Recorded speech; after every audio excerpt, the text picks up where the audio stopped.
The worlds of psychology and myth. The multiplicity of the gods correspondeth to the multiplicity of man. C.G. Jung. Ecstasy. It was once considered a favor of the gods, a divine gift that could lift mortals out of ordinary reality and into a higher world. The transformative fire of ecstasy would burn away the barriers between ourselves and our souls, bestowing us on a greater understanding of our relation to ourselves and to the universe. It is the great tragedy of contemporary Western society that we have virtually lost the ability to experience the transformative power of ecstasy and joy. This loss affects every aspect of our lives.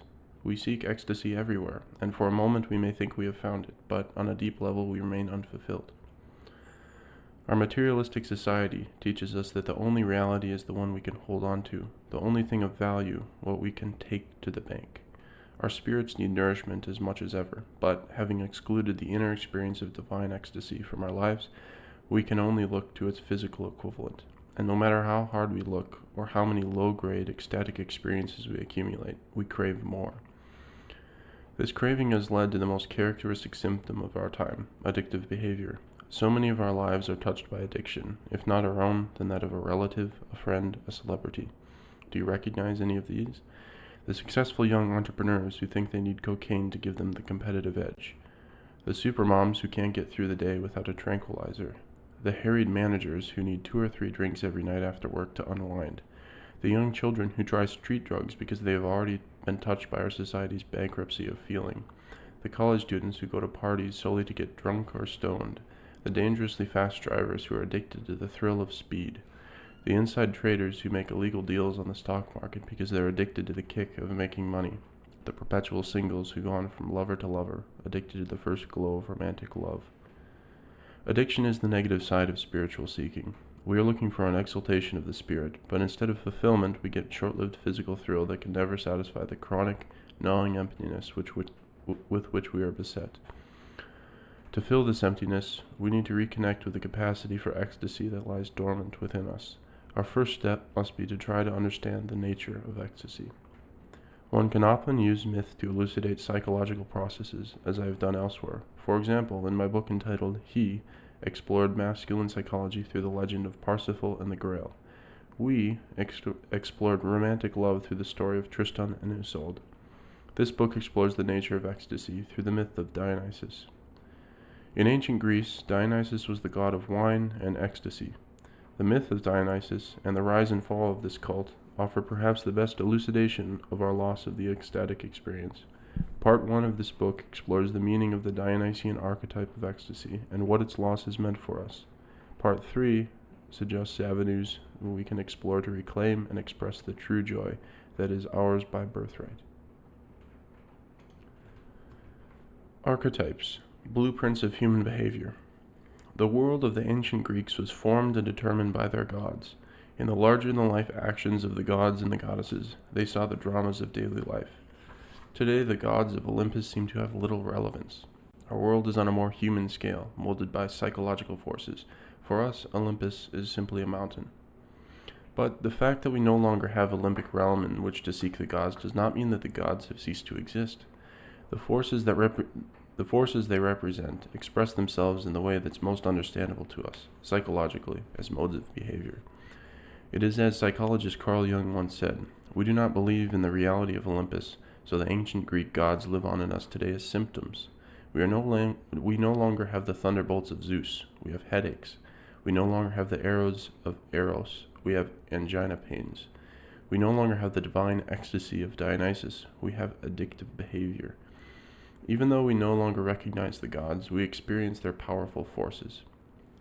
Jung called the forces behind these symptoms archetypes, literally, first patterns, blueprints of the basic human drives and qualities that we all share. We tend to think of ourselves as unique individuals, and to a great extent we are. But we also contain within us, deepest selves, a plurality of these drives and behaviors, which we express in our own ways. We see the expression of archetypes every day. For example, we may say that a particular woman is a real earth mother because she is nurturing, caring, and down to earth. Or we may say that an overly macho, aggressive man thinks he's Rambo. These archetypes work well for us in the descriptions of behavior. We understand immediately what they mean.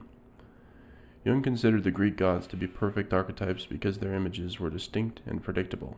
They never went against type. For example, Zeus, the chief god of Olympus, was forever falling in love.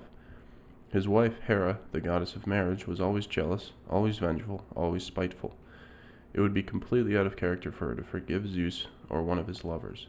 Instead, Hera always had plans, plots, and executes heartless revenge. She is the archetype of the jealous wife.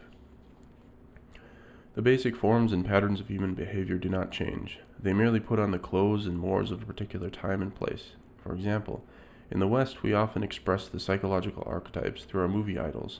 Marilyn Monroe is the goddess of love, Venus, or Aphrodite. John Wayne is the god of war, Ares, or Mars. We can try to repress these archetypes, to drive them underground, but sooner or later they will reemerge. They may come back in an unfamiliar form, but they will be driven by the same archetypal energy. Myth and the collective unconscious. Many modern people equate myth and untruth. As one man I know put it, myths and legends are the same thing, aren't they? Except that legends have a grain of truth. There really was a John Appleseed, and myths are completely untrue. A great many of people in our society agree with this thinking. For them, myths are stories that belong to dead cultures, primitive peoples, or children, and have no bearing on modern adult lives. They're sadly mistaken. In fact, as we shall see, myths have everything to do with our lives because myths are populated by archetypes. When we read myth as Jung did, we can see how clearly our basic human drives interact. Myth then becomes a rich source of insight into our psychological motivations. For many people, myths have the quality of dreams. Both are filled with fantastic events and images, both communicate deep psychological truths. Dreams use symbols to send messages from the unconscious self to the conscious self. In the same way, a myth is a message from a deeper layer of our psyche, with which we share our whole culture. This Jung called the collective unconscious. When we understand a dream, we contact a hidden portion of ourselves. When we contact the inner meaning of the myth, we touch all humanity, because each of us shares in the rich images of the collective unconscious. It might help you to think of the collective unconscious as a great sea from which we have all been born. In this sea live the feelings, the ideas, abilities, behaviors, faults, and virtues that we identify as ourselves. And out of this sea, each individual conscious self, each ego, each I, is born. Even when we feel most isolated from others, it's important to remember that our most common psychological home remains the same. The collective unconscious, is the source of our spiritual and psychological nourishment, the material with which our inner lives are made. Of this, Jung said, "For indeed our consciousness does not create itself. It wells up from unknown depths. In childhood, it awakens gradually, and all throughout life, it wakes each morning out of the depths of sleep from an unconscious condition. It is like a baby. It's like a child that is born daily out of a primordial womb of the unconscious." Through the drama of myth and its archetypal actors, we can share in the wisdom of the collective unconscious, which has been preserved for us through the centuries. Communicating with our unconscious. When a myth transcends mere storytelling and truly comes alive for us, we experience deep psychological understanding. By learning to identify these archetypes and understand them as processes at work within ourselves, we can make a real personal change. When we begin to understand myths on this deep level, we open up communication between our conscious and unconscious selves, gaining important insights and enriching our lives. How do these two very different selves communicate? Jung once observed that the ego has the same relationship to the collective unconscious as a cork does to the ocean on which it floats, with one important exception. The ego has consciousness. It can make a dialogue with the unconscious. In this dialogue, we begin to make a step on a journey towards wholeness. If we intend to rejoin our unconscious and conscious selves, we must accord them equal respect. We do not need to kill our egos or repress the energy of the archetypal forces. We simply need to try to understand the archetypes and then to touch and express them in our own unique way. According to Jung, the ego has a great and important task to help to integrate the conscious and unconscious realms into a unity. It is not the fate of the ego to drown in the sea of the unconscious. Neither is the ego destined to drain the sea, as if it were a bathtub, and rule over all. When we give equal honor to waking reality and mythic reality, we can truly begin to understand and know ourselves. Living in the mythic world. It is no easy task for the contemporary Westerner to accept the validity of the mythic world. We are so accustomed to thinking of myths as fantasy that we often denigrate people to whom myth was an integral part of life. We tend to think of such people as ignorant and childlike, with no understanding of the physical universe. The relegation of myth and fairy tale to childhood is a recent phenomenon.